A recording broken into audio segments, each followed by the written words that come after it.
Hey, what's up? It's Chris, the Kentucky photographer, and welcome to my vlog number one. So over the last, I guess maybe a couple weeks now, I've kind of been trying to figure out a way to just put content out on my YouTube channel and just kind of put information or just basically just vlog stuff over across a multitude of my social media accounts. So I thought this might be a good way to start it out. So my vlogs will be just informational stuff, new photographers, information about stuff like that, or just my daily things that goes on. So anything I want to share, I'm just going to kind of throw it out there. So this episode is going to be entitled Back into the Wedding Mode. So I've been off weddings for about 2 years now. I guess COVID last year was one of the really, I wasn't shooting weddings last year, but I'm going to count it as well. So I'm going to say 2 years off of weddings, something like that.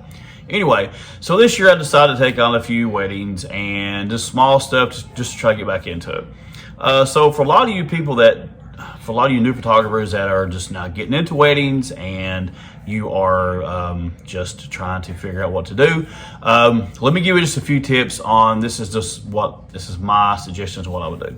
So if you've never shot a wedding, make sure that you guys, if you don't mentor into somebody or you really don't want to go with somebody to be like an assistant to kind of see what goes on in weddings, make sure you do a lot of homework. Do mood boards, meaning that you can go to Pinterest and look up just some wedding shots. If you're new to off-camera flash, I would definitely, and you plan on using off-camera flash at the weddings. One of the mistakes that I did a long time ago for my weddings is I would take in like big strobes and a lot of gear and pack it in and out, and everything was kind of sitting around. So over the years I shot weddings, every time that I would go, I kept just getting annoyed by taking large amounts of gear. So I tried to figure out ways to condense my loadout. So basically what I did was I had just a couple of, I used at the time, a couple of the Godox speed lights on stands, small stands. They were small. I used small soft boxes. Now I did take some bigger modifiers and bigger lights with me for outdoor portrait stuff, but inside, if you don't have any light, then you definitely don't want to take up a lot of room, and you don't want to be in the eye of everybody. So it's a very intimate thing.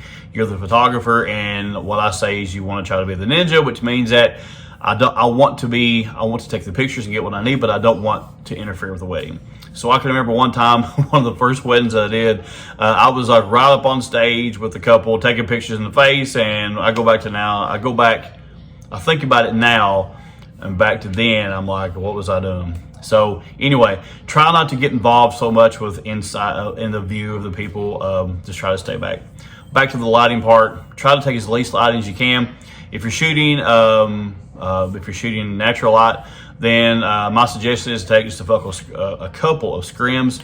You can take a few reflectors, take some ways to bounce light, or just some ways to shape your light, or to try to diffuse light.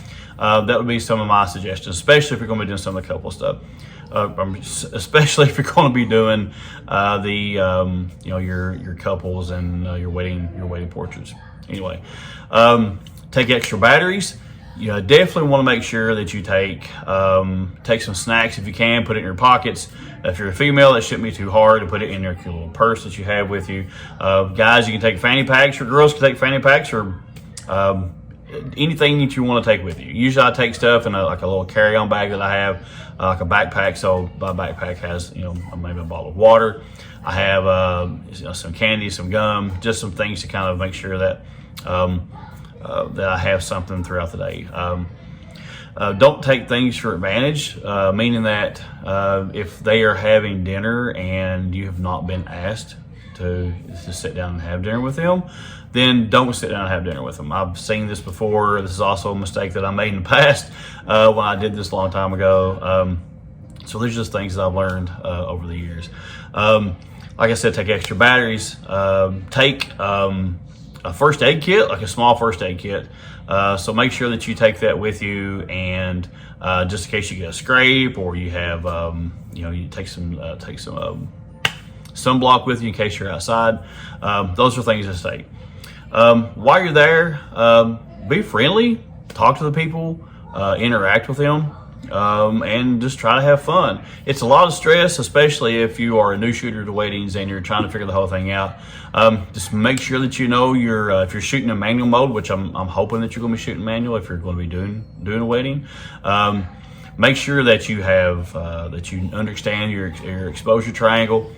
Make sure that you understand your camera in and out, because there's a lot of times that you're going to be shooting on the run. Especially for me, the way that I shoot a Sony a7 III. I've shot a full frame camera now for a while, but I can remember when I first started shooting weddings and I had a crop stitcher camera. I can't imagine going back to crop stitcher camera and shooting a wedding, just because of the way that I shoot. It's really, really fast, and I don't like taking my camera down, having a look in the back of it. So with the full frame camera, especially the Sony, all of my camera settings are inside the viewfinder.